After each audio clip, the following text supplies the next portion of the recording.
yang mengatakan, lah,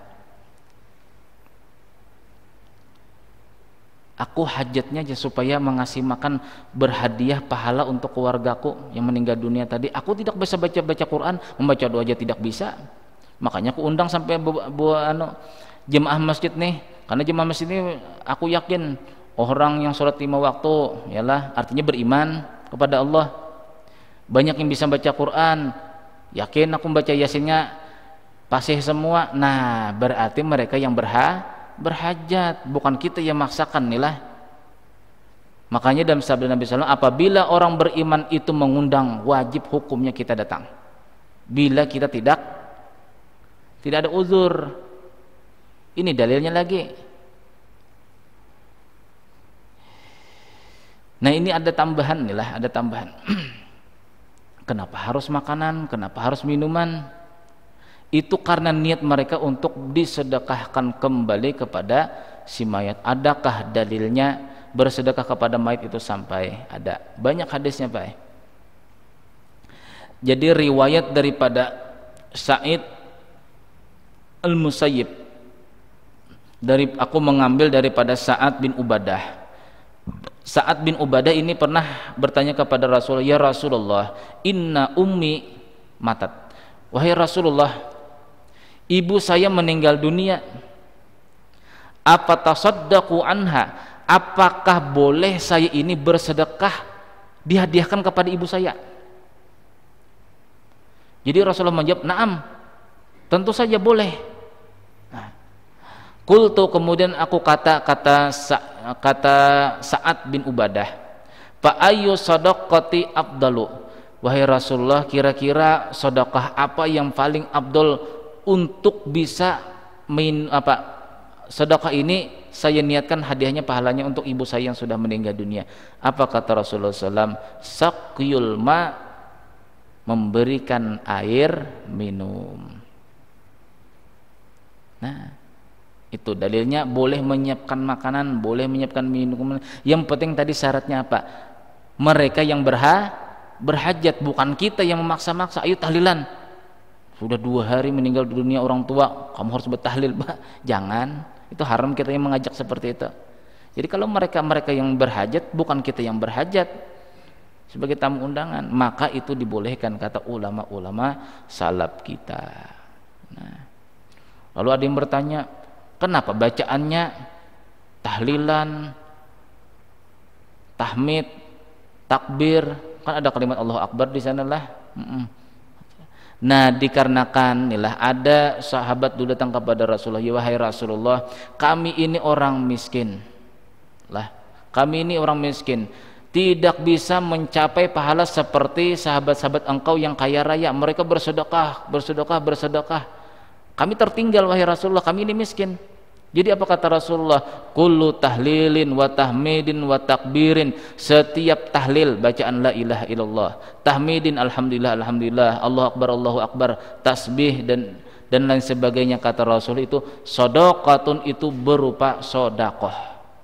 Makanya kenapa bacaan tahlilan itu macam-macam, bukan sekadar yasin qul huwallahu ahad dan lain sebagainya. Lalu ada tasbih di sana, subhanallah wa bihamdi, subhanallahil azim, tasbih. Tahlil la ilaha illallah 50 kali dan lain sebagainya. Dikarenakan ada dalil itu, kata Rasulullah, kalian akan bisa menyampaikan kepada mereka pahala mereka orang yang bersedekah dengan harta. Kalian orang miskin, kata Rasulullah, kalian cukup dengan membaca tahmid, takbir, tahlil, tasbih, itu termasuk sedekah pula. Jadi kalau sedekah boleh tidak dikirimkan untuk orang meninggal dunia? Boleh. Ini dalil secara umum aja dalil secara umum aja. Yang penting jangan dipaksakan. Bila mereka itu tidak sanggup untuk malam hari yang ke-7, hari yang ke-25, hari yang ke-40, hari yang ke-100, itu jangan dipaksakan. Karena kalau kita memaksakan itu tidak menjadi pahala. Tidak menjadi pahala lagi. Fa innahu rubbama ja'ahum man yahduru mayitahum minal qura. Alasan yang kedua mereka itu datang hajat tadilah boleh menyediakan makanan ulang keluarga si mayat tadi karena berhajat sama kita, minta doakan keluarganya. Kemudian barangkali datang ke warga mereka, keluarga si mayat, minal qura, daripada kampung yang jauh, wa amakinil ba'idati, atau tempat-tempat yang jauh, wa yabitu indahum, dan mereka ikut bermalam atau menginap di rumah keluarga si mayat tadi. Wala yumkinuhum illa ayyudayifuhu, dan tidak mungkin pasti si keluarga mayat tadi menjamu tamu tersebut, lalu mereka menyediakan makanan. Nah, yang penting menyediakan makanan, itulah acara 1 hari, 2 hari, 3 hari, 7 hari. Kesimpulannya jangan sampai terpaksa, itu aja.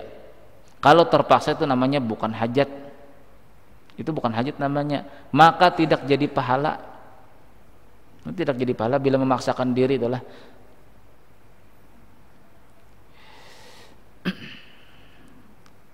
Khamisan, yang kelima, al-qira'atu 'alal mayyiti wa ihda'i tsawabi lahu. Membaca Quran diniatkan kepada si mayat dan menghadiahkan pahalanya bagi si mayat. Hahuna masailu lil fuqaha'i, maka di sini ada berbagai masalah oleh ulama-ulama fikih kita. Ajma'al ulama, sepakat ulama mazhab, ala intifa'il mayyiti bid-du'ai wal istighfari, atas mendapatkannya manfaat si mayat dengan sebab doa dan memintakan ampun. Binahwi, seperti membaca Allahumma gfir lahu, Allahumma arhamhu, was sadaqatu sedekah, wa adal wajibati badiyah, dan menunaikan daripada yang wajib badaniyah, pekerjaan wajib yang ditinggalkan oleh si mayat. Misal begini, ini artinya bermanfaat lah. Yang bermanfaat yang pertama kata ulama salaf kita adalah doa, istighfar, sedekah, kemudian menunaikan yang wajib secara badaniyah. Kewajiban badaniyah contohnya sholat. Mayat tadi itu nalah pada waktu sakaratul maut misalnya belum sempat sholat isya. Apakah wajib kita ini sebagai ahli waris menyolatkannya? Menurut Imam Subki hukumnya sah, bahkan wajib kita itu mengqadhakan sholat isya keluarga kita yang baru meninggal dunia tadi, kita yang menggantikan. Nah, itu menurut Imam Subki, madhab daripada Imam Syafi'i. Nah, itu dalil sholat hadiah di sana. Cuma begini pala, di dalam kitab Bujairimi dan kitab I'anatul Thalibin juz yang kedua, ini ada khilafiyah inilah masalah sholat hadiah. Kebanyakan ulama dan bahkan guru-guru saya di pesantren Ibnul Amin Pamangkih Barabai itu mengatakan tidak sah bila niatnya tadi, niat sholat tadi, niat sholat hadiah. Misalnya usolli sunatal hadiyati raq'ataini lillahi ta'ala, aku sengaja sholat hadiah karena 2 rakaat karena Allah. Itu kebanyakan ulama mengatakan tidak sah. Kenapa? Karena sholat itu khusus kepada Allah ditujukan, bukan berhadiah.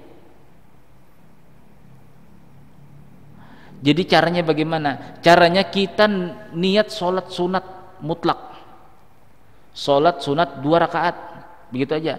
Jadi nanti setelah selesai sholat baru ya Allah, Allahumma awsi ma saum, Allahumma anta alam ma nurid, ya Allah engkau mengetahui apa yang saya kehendaki.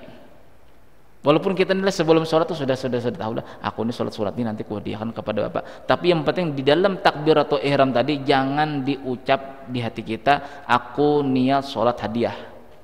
Itu hampir bukan sepakat lah, hampir ulama-ulama kita itu mengatakan hukumnya tidak sah. Karena sholat itu lillah, karena Allah. Tidak boleh macam-macam dicampur. Jadi bagaimana sholat hadiah orang-orang itu? Yang penting kita laksanakan sholat 2 rakaat dahulu, baru selesai itu, ya Allah, Engkau mengetahui apa yang saya kehendaki, maka saya hadiahkan pahala sholat ini kepada Fulan bin Fulan. Nah, itu caranya. Kalau kita niat sholat hadiah itu tidak sah, tidak sah. Jadi ada cara-caranya nih lah. Kalau di dalam kitab Khazinatul Asrar itu ada 2 cara nih lah. Yang pertama, sholat hadiah itu setelah membaca Fatihah kita membaca ayat kursi. Itu rakaat pertama.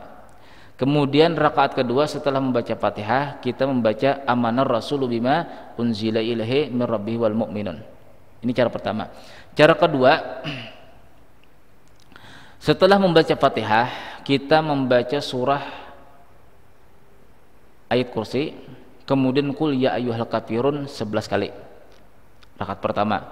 Rakaat kedua setelah membaca Fatihah kita membaca ayat kursi, kemudian membaca surah qul huwallahu ahad itu 11 kali. Ada lagi, pilih aja nih lah, karena masing-masing ada riwayatnya. Ada juga setelah membaca Fatihah kita membaca ayat kursi, membaca surah Al-Hakumut Takatsur, baru qul ya ayyuhal kafirun 11 kali. Kemudian begitu pula rakaat kedua membaca Fatihah, ayat kursi, Al-Hakumut Takatsur, baru qul huwallahu ahad Allahus samad. Nah, yang paling banyak kita pakai itu yang nomor 3 ini.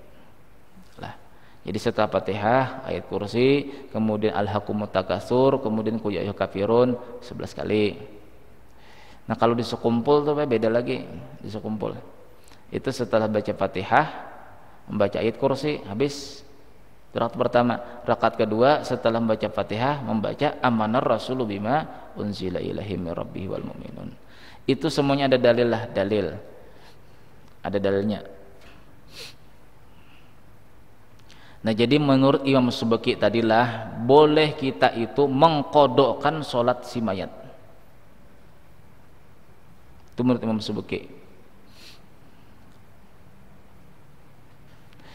Wal maliyati, dan masalah kewajiban harta, allati tadkhuluhan niyabatu kal haji, yang boleh harta itu diwakilkan kal haji seperti berhaji. Pernah benajar berhaji, ternyata orangnya meninggal dunia tapi hartanya ada. Nah, kita yang menghajikan orang tadi. Itu sepakat ulama boleh. Apa dalil di dalam Al-Qur'an inilah kita itu boleh mendoakan orang-orang yang telah meninggal dunia, walladzina ja'u min ba'dihim, dan orang-orang yang telah datang setelah mereka, orang-orang dahulu. Yaquluna, mereka orang-orang beriman itu, Rabbana ighfir lana wa li ikhwanina alladzina sabaquna bil iman. Mereka mengatakan, orang-orang terdahulu yang termasuk kita, yang terkebelakang yang masuk kita inilah mendoakan kepada orang-orang terdahulu, Rabbana ighfir lana, ya Allah ampuni kami, wa li ikhwanina alladzina sabaquna bil iman, dan saudara-saudara kami yang telah mendahului kami bil imani, dengan iman. Itu dalil kita selalu boleh mendoakan orang-orang yang telah mendahului kita. Wastaghfir li dzambika walil mu'minina wal mu'minat.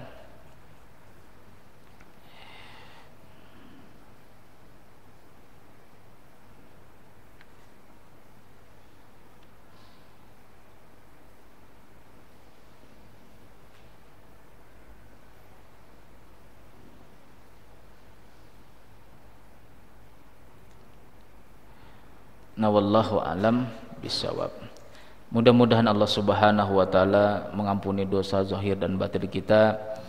Mudah-mudahan Allah Subhanahu wa taala memberikan taufik dan hidayah kepada kita bisa menuntut ilmu istiqomah dan menuntut ilmu agama dan mengamalkannya. Mudah-mudahan kita termasuk orang yang nantinya diwafatkan mati syahid di dalam menuntut ilmu agama. Mudah-mudahan kita dikumpulkan beserta Rasulullah sallallahu alaihi wasallam ala hadhihi niyyah wa la kulli niyatin shalihah la hadrati sayyidina Muhammadin sallallahu alaihi wasallam. Al-Fatihah.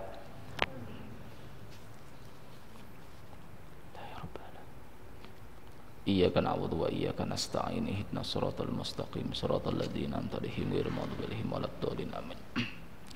Bismillahirrahmanirrahim. Alhamdulillahirabbil alamin wassalatu wassalamu ala asyrofil anbiya mursalin sayyidina wa lana Muhammadin wa ala sahbihi barik wasallim ajmain. Allahumma ighfir lana ma akhtana wa ma ta'ammadna wa ma asrarna wa ma a'lana wa ma anta bihi minna. Antal muqaddim wa antal muakhir, la ilaha illa anta. Rabbana atina fid dunya hasanah wa fil akhirati hasanah wa qina adzabannar. Wa sallallahu alaihi Muhammad wa ala alihi wasallam. Alhamdulillahirabbil alamin. Subhanakallahumma wa bihamdika asyhadu an la ilaha illa anta astaghfiruka wa atubu ilaik. Assalamualaikum warahmatullahi wabarakatuh.